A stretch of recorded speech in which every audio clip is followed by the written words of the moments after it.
Hi guys, I hope you're doing well. What would you say if I told you there was a book that was published all the way back in 1910 that foresaw and predicted instant messaging, FaceTime, the internet and Google? Well, you don't have to look too far because that's what I'm going to be talking about in today's video. I'm going to be talking about my previous upload, yet another audio ebook. This one's called The Machine Stops by E.M. Forster. And if you've been a subscriber for some time, I've got several audio ebooks now that you can feel free to check out. But yeah, today I'm going to talk about this previous one because I only just came across this book recently, but it was so impactful on me and made such an impression that I had to share it with you all through my channel. And this video is just me giving a brief introduction and commentary so that if you saw it and you thought, oh, I'm not sure, you watch this and then it will make you inspired to go and watch it. The author is E.M. Forster. He was born in 1879 in London, and he was an author, a novelist, and he's got several novels that he wrote, but some of his most famous ones were Howard's End and A Passage to India, which made him very famous and well known. But that's enough of Edward Forster's biography. You can have a look on this Wikipedia article if you want to check out some more info on him.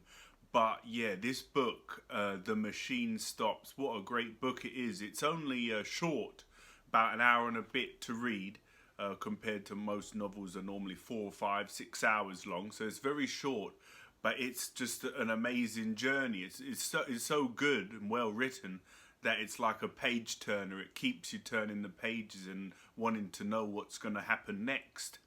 And I would say it's the genre would be science fiction, and it's relatively dystopian. And I came across it because I was talking to a friend of mine about Brave New World by Aldous Huxley, and they said, oh, if you enjoy Brave New World, you must check out The Machine Stops. And I did, as I often do. If I get a recommendation from a friend, I'll often buy the book and read it. And so I did, and it really made an impact on me. And like I say, this is why I'm sharing it with you. So a brief outline of the story. It's set in the future where humanity have moved underground and they live in very individualized cells, and they all live underground in a cell that's essentially the same. And they rely on this thing, the machine, for their sustenance, for their livelihood, for everything really.